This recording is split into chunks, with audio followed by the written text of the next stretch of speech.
Praise the Lord. आप सबको जय मसीह की।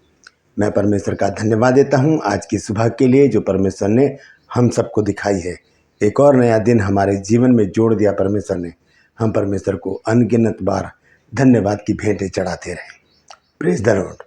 एक नया संदेश लेकर मैं आपके सम्मुख उपस्थित हूँ। मैं आपका दोस्त पास्टर राजमसी।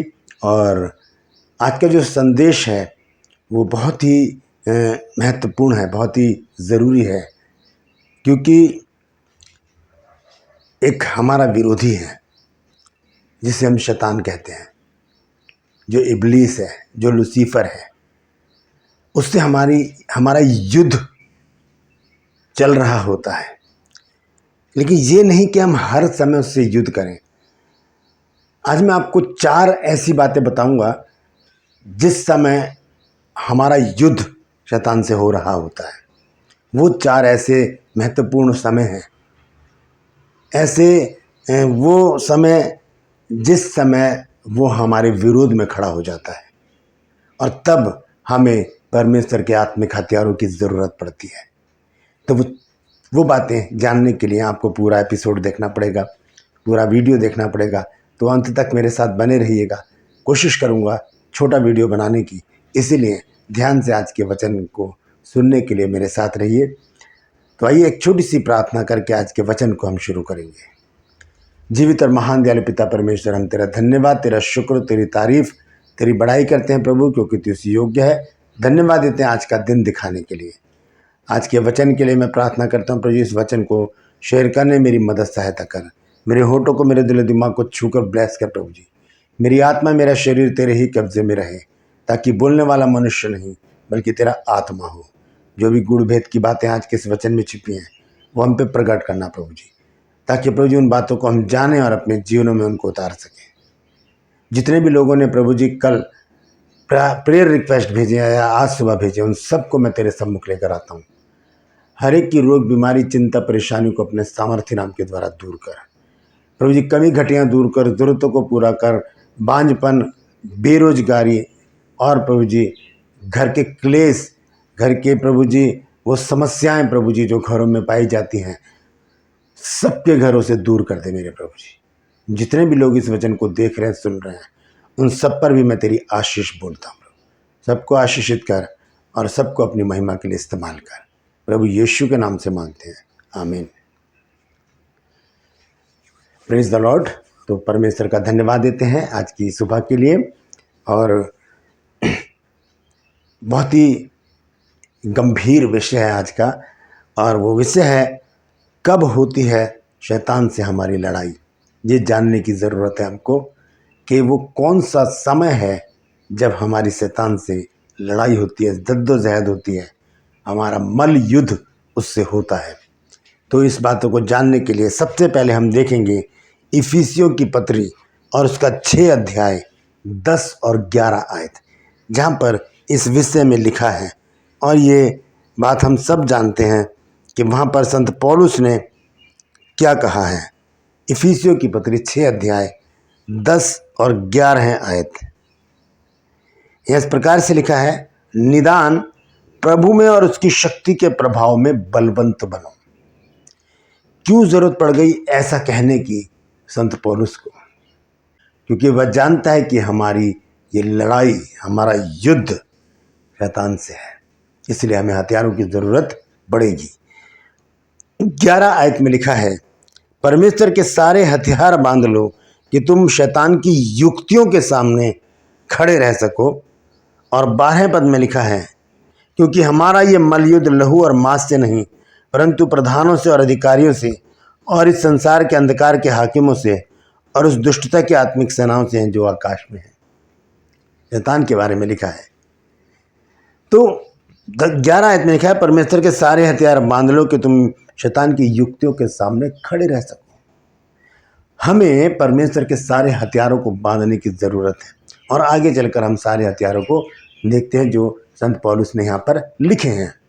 और इस विषय में बहुत बार हम पढ़ भी चुके हैं, और मैं इस पर वीडियो भी 2-3 वीडियो बना चुका हूँ हथियारों के ऊपर। तो ये हथियार कब काम आएंगे ये जानने की ज़रूरत है। कब हमारी शैतान से लड़ाई होती है ये जानने की ज़रूरत है। कब हम शैतान से सामना करने के लिए अपने आप को इन हथियारों से लैस करें ये जानने की ज़रूरत है। वैसे तो हर समय ये हथियार हमारे पास होने चाहिए, लेकिन कुछ ऐसे मौके होते हैं जहाँ पर शैतान का विरोध और उसका जो हमसे लड़ाई करने का जो बल है वो ज़्यादा प्रचंड हो जाता है, ज़्यादा प्रभावशाली हो जाता है और वो ज़्यादा शिद्दत के साथ हमसे लड़ता है, हमारे विचारों से खेलता है, हमारे जीवन में उथल पुथल लेकर आता है और हमें परेशानी में डालने का प्रयास करता है। तो ये 4 मौके कौन से हैं, हम इनको जानेंगे। देखिए, हमारी जो लड़ाई है वो संसार से है, पाप से है और शैतान से है। इन 3 चीज़ों से हमारी लड़ाई सुबह उठते ही शुरू हो जाती है। संसार हमें एक्सेप्ट नहीं करता, पाप हमें पवित्रता से नहीं जीने देता और शैतान हमें परमेश्वर के निकट रहने नहीं देता। ये तीनों चीज़ें हमें अपनी ओर खींचती हैं। इसीलिए हमें ज़रूरत है उन हथियारों की जिसका जिक्र संत पौलुस ने इफिसियों 6 अध्याय में किया है और संत पौलुस ने दूसरा कुरिन्थियों और उसका 10 अध्याय और उसके 4 पद में भी लिखा है, क्योंकि हमारी लड़ाई के हथियार शारीरिक नहीं पर गढ़ों को ढा देने के लिए परमेश्वर की ओर से सामर्थ्य है। हमारी लड़ाई के हथियार RDX, AK-47, रिवाल्वर, बंदूक, कट्टा, चाकू, त्रिशूल, डंडा, लाठी, इनमें से एक भी हमारा हथियार नहीं है। हमारा हथियार शारीरिक नहीं है, हमारे हथियार हैं जो गढ़ों को ढा देते हैं। याद कीजिए, यीशु मसीह ने कहा था कि तुम प्रार्थना करके कहोगे कि इस पहाड़ से समुद्र में जा गिर, तो वो ऐसा ही हो जाएगा, वो समुद्र में गिर जाएगा। ये है हमारा हथियार, प्रार्थना। तो प्रार्थना के द्वारा हम गढ़ों को ढा सकते हैं, प्रार्थना के द्वारा हम गढ़ों को ढा सकते हैं। तो पौलुस ने यहाँ पर कहा, क्योंकि हमारी लड़ाई के हथियार शारीरिक नहीं है, शारीरिक हथियार नहीं है, हमारे आत्मिक हथियार हैं जो इफिसियों 6:10 से आगे पढ़कर हमें मिलते हैं। तो परमेश्वर का धन्यवाद देते हैं कि परमेश्वर ने हमें इन हथियारों से लैस किया। अब हम देखेंगे वो 4 बातें, ये 4 बातें जब शैतान हम पर ज़्यादा प्रचंड हो जाता है, ज़्यादा हम पर अटैक करता है, ज़्यादा हमारा विरोधी बनकर खड़ा हो जाता है। और जैसे मैंने अभी आपको बताया, संसार, पाप और शैतान, इन तीनों से हमारा युद्ध सुबह उठते ही शुरू हो जाता है। इन तीनों से बचने के हमारे पास 4 उपाय हैं और इन 4 उपायों के द्वारा ही शैतान हम पर अटैक करता है जब हम इन बातों में लिप्त होते हैं, इन बातों में जब हम अपने जीवन को व्यतीत करते हैं। शैतान संसार और पाप से सामना करने के लिए, उनसे युद्ध लड़ने के लिए एक काम बहुत ज़रूरी है और वो काम है आत्मिक जीवन। आत्मिक जीवन, आत्मा से भरा हुआ जीवन। क्योंकि जो आत्मिक लोग होते हैं वो सांसारिक बातों में अपने आप को लिप्त नहीं रखते। जो आत्मिक लोग होते हैं वो पाप की ओर आकर्षित नहीं होते, चाहे उनके सामने कितना ही सुंदर सुंदर चीज़ें आ जाएं, स्त्री पुरुष आ जाएं, धन दौलत आ जाएं, ज़मीन जायदाद आ जाएं, कुछ भी आ जाए, वो उसके चक्कर में नहीं पड़ेंगे क्योंकि वो आत्मिक हैं। आत्मिक लोग संसार की बातों में नहीं आते, आत्मिक लोग पाप के चंगुल में नहीं फंसते और आत्मिक लोग शैतान की बातों में नहीं आते। उससे कह देते हैं, ऐ शैतान दूर हो जा, जैसे प्रभु यीशु मसीह ने कहा। तो ये आत्मिकता हम में कैसे आएगी, ये सवाल बहुत बड़ा है। इसको जानने की भी ज़रूरत है कि हम कैसे आत्मिक बन सकते हैं। आइए, उसके लिए एक वचन है जो संत पौलुस ने ही लिखा है, रोमियो की पत्री है 12 अध्याय और उसका पहला पद।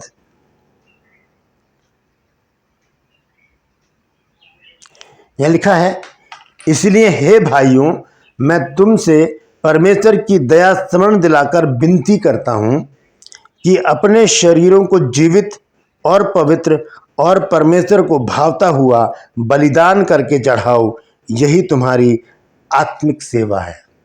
अपने शरीर यानी कि ये नहीं कि अपने आप को मार डालो, बलिदान चढ़ा दो, नहीं, अपने शरीरों को जीवित पवित्र और परमेश्वर को भावता हुआ बलिदान चढ़ा दो। यानी कि जो हमारी इच्छाएं अभिलाषाएं हैं, हमारी लालसाएं हैं, हमारे जो अंदर की जो वो बातें हैं जो हमें परमेश्वर से दूर करती हैं, शैतान की ओर ले जाती हैं और हमें आत्मिकता से आध्यात्मिकता से दूर ले जाती हैं, उन बातों को ख़त्म कर देना, बलिदान कर देना, छोड़ देना परमेश्वर के लिए इन चीज़ों को। यहाँ पर यही कहते हैं संत पौलुस कि हे भाइयों, इसलिए हे भाइयों, मैं तुमसे परमेश्वर की दया स्मरण दिलाकर विनती करता हूँ कि अपने शरीरों को जीवित, पवित्र और परमेश्वर को भावता हुआ बलिदान करके चढ़ाओ, यही तुम्हारी आत्मिक सेवा है, यही आत्मिक जीवन है, यही आत्मिक सेवा है। जब तक हम अपनी इच्छाओं को, अभिलाषाओं को नष्ट नहीं करेंगे, हम शारीरिक रहेंगे, और जब हम शारीरिक रहेंगे तो संसार, पाप और शैतान हम पर अटैक करते रहेंगे। फिर हमें ज़रूरत पड़ेगी आत्मिक हथियारों की। दूसरी पद में लिखा है, और इस संसार के सदृश से ना बनो, परंतु तुम्हारी बुद्धि के नए हो जाने से तुम्हारा चाल चलन भी बदलता जाए, जिससे तुम परमेश्वर की भली और भावती और सिद्ध इच्छा अनुभव से मालूम करते रहो। तो इस संसार के सदृश से नहीं बनना। संसार क्या कर रहा है, संसार किस दृष्टि में है, संसार किस मार्ग पर चल रहा है, हमें ये देखने की, जांचने की ज़रूरत है, क्योंकि वो तो अपनी इच्छाओं को पूरा करने में लगा है। संसार जो है वो पाप की गिरफ्त में है, पाप की गिरफ्त में है और शैतान के कब्जे में है संसार। और इस संसार का जो राजा है वो कौन है? वो है शैतान। आत्मिक संसार का राजा हमारा प्रभु यीशु मसीह है। Praise the Lord. तो 4 बातें मैं आपको बताना चाहता हूँ जब शैतान हम पर अटैक करता है और उस समय हमें ज़रूरत होती है आत्मिक हथियारों से लैस होने की। सबसे पहली चीज़ है वचन को पढ़ना। जब हम वचन पढ़ते हैं, शैतान उसी समय अटैक करता है। हमें या तो नींद आ जाएगी, या फ़ोन जो हमारे पास होता है उसमें मैसेजेस आने शुरू हो जाएंगे, या कॉल आनी शुरू हो जाएंगी, या घर में तभी कोई आ जाएगा, या ऐसी घटनाक्रम होगा कि हम वचन पढ़ते पढ़ते वहीं छोड़ देंगे। ऐसे समय में हमें परमेश्वर के वचन को पढ़ने के लिए आत्मिक हथियारों की ज़रूरत है। हम अपने आप को परमेश्वर के आत्मिक हथियारों से बांध लें ताकि हम वचन को पढ़ सकें। वचन पढ़ते समय हमें ज़रूरत है कि हम अपने आप को ऐसे स्थान पर बैठा लें, ऐसी जगह पर जहाँ पर शांति हो, जहाँ पर कोई डिस्टर्ब ना करे। अपने फ़ोन को म्यूट मोड पर डाल दें। घर में अगर आप हैं तो घर में बोल दें कि अगर कोई आए तो कह देना अभी मैं प्रार्थना में हूँ, थोड़ी देर में बात करूँगा, मैं थोड़ी देर में बात करूँगी। क्योंकि परमेश्वर के लिए हमें समय निकालना ज़रूरी है। वो समय जब हम परमेश्वर को देंगे तो परमेश्वर भी हमें एक दिन समय देगा। ये नहीं कि वचन आप पढ़ रहे हैं इतने में कोई आया तो उठ के चलेगा, नहीं। ये परमेश्वर के वचन का अनादर है। पूरा वचन पढ़िए, उसके बाद किसी से भी मिल लीजिए, बैठा लीजिए और बाद में बोल दीजिए बाद में मिल लेंगे। कोई कहीं जा नहीं रहा है। इसलिए परमेश्वर के वचन को महत्व देना जब हम शुरू करेंगे तब शैतान समझ जाएगा कि ये मेरे चंगुल में आने वाला नहीं है। ठीक है। इसके लिए हम देखेंगे याकूब की पत्री 1 अध्याय और उसका 22 पद।